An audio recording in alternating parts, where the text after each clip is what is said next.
Hello my first year students, this is first semester and paper prose. Today I explain tone or mood. Tone or mood are prose devices and these are called literary devices also. So I explain this. Both the tone and the mood are the elements that are used by authors in his writings. जब कोई भी writer जो है author जो है अपनी कोई भी स्टोरी नॉवेल ड्रामा लिखते हैं तो उसमें टोन और मूड का यूज होता है। कैसे होता है? जैसे वो लोग imagery, theme, point of view, version, analogy, antithesis, ये सब सारी चीजें जो अपने यूज करते हैं, ठीक उसी तरीके से टोन और मूड का भी यूज होता है। इसमें हम जानेंगे कि टोन होता क्या है और मूड का मीनिंग क्या है। ठीक है, टोन और mood. So tone is the feeling or the atmosphere that the author has set in his story. Tone जो है एक फीलिंग है। क्या है? एक फीलिंग है जो राइटर जो है फील करता है जब भी कोई चीज वो लिखता है, कोई भी अपना लिटरेरी वर्क वो लिखता है, स्टोरी, नॉवेल, ड्रामा कुछ भी लिखता है तो कुछ वो फील करता है ना, तभी तो वो उसको लिखता है, तभी तो वो कुछ लिखना चाहता है। तो वो उस एटमॉस्फेयर को उसमें सेट करता है, उसकी एक सेटिंग बनाता है कि क्या मौसम होगा, क्या मतलब समय होगा, तो एक सेटिंग होती है, एटमॉस्फेयर होता है और जो वो अपनी स्टोरी में बताता है तो उसमें मतलब उस समय वो क्या फील कर रहा होता है और वो क्या क्या लिखना चाहता है, ये जो है वो टोन कहलाता है। The tone depends on what the author himself feels towards the setting or the character and what he wants us to feel. जो टोन है वो डिपेंड करता है कि ऑथर जो है वो स्वयं में क्या फील कर रहा है ना। यही बात अभी मैंने जो भी बताई थी वही है कि ऑथर जो है वो स्वयं में क्या फील कर रहा है और अपनी जो सेटिंग उसने बनाई हुई है स्टोरी की या नॉवेल की किसी की भी, और जो कैरेक्टर्स है वो उसने कैसे रखे हुए हैं। And he wants us to feel, और वो हम लोगों को क्या फील कराना चाहता है। वो हम लोगों को सैड फील कराना चाहता है, हैप्पी फील कराना चाहता है, क्या फील कराना चाहता है।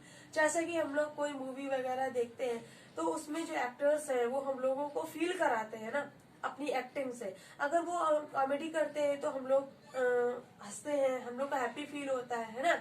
और अगर ट्रेजेडी होती है, उसमें कुछ उनके साथ गलत हो रहा होता है तो हम लोग सैड फील करते हैं। तो वो एक्टर के ऊपर है कि वो हमें क्या फील कराता है। ऐसे ही इसमें राइटर के ऊपर है कि वो हमें क्या फील कराना चाहता है। अगर वो कुछ रोमांस का लिख रहा है अपनी राइटिंग में, कुछ लव के बारे में, लव अफेयर्स के बारे में लिख रहा है तो हम लोग रोमांटिक फील करते हैं। अगर कुछ सुपरनेचुरल पावर्स के बारे में लिख रहा है तो हम लोग फ्रैटनिंग मतलब डर महसूस करते हैं।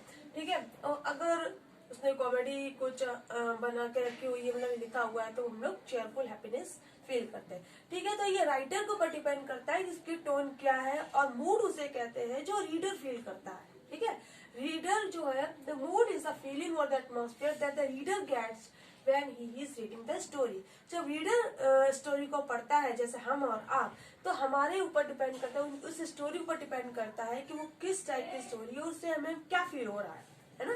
चेयरफुल फील हो रहा है कि फ्रैटनिंग फील हो रहा है कि रोमांटिक फील हो रहा है। ठीक है, तो ये टोन और मूड में फर्क है। जो टोन होता है वो ऑथर का होता है और जो मूड होता है वो रीडर का होता है। जो ऑथर लिख रहा है अपनी स्टोरी वो टोन है और जो मूड है वो रीडर का होता है। ठीक है, ये हमने ये समझा आपने। अब आप जानिए कि टोन के एग्जाम्पल्स क्या है।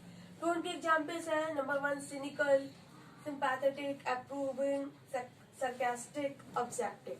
ठीक है, सिनिकल स्टोरी कैसी हो सकती है? सिनिकल हो सकती है सन की व्यक्तियों की, मतलब सनकपन के बारे में बताते हैं। सिंपैथेटिक सिंपैथी है, उसमें हम लोगों को फील करते हैं। प्रूविंग सरकास्टिक माने किसी चीज का व्यंग हो रहा है उसमें, तो वो हम लोग फील करते हैं, वो राइटर उसमें मतलब बताना चाहता है।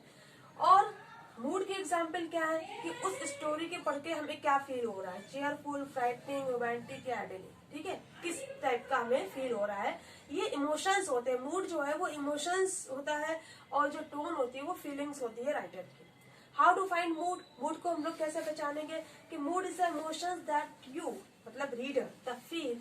सो to my find mood you need to look at what emotions you are going through as you read the text. जो मूड है वो क्या है? इमोशंस है, रीडर की भावनाएं हैं, दैट जो फील करते हैं। सो टू फाइंड मूड, जो वो उस उनके अंदर जो उस मतलब उस समय उस मूड में आते हैं, किस टाइप की स्टोरी को पढ़ रहे हैं। यू नीड टू लुक, आप देखेंगे आपको at what emotions you are going through. जब आप कोई भी स्टोरी टेक्स्ट उसका पढ़ेंगे तो वो किस मूड में आता है, तो ये हम उसको उस समय देख सकते हैं कि वो किस मूड में है उस स्टोरी को पढ़कर।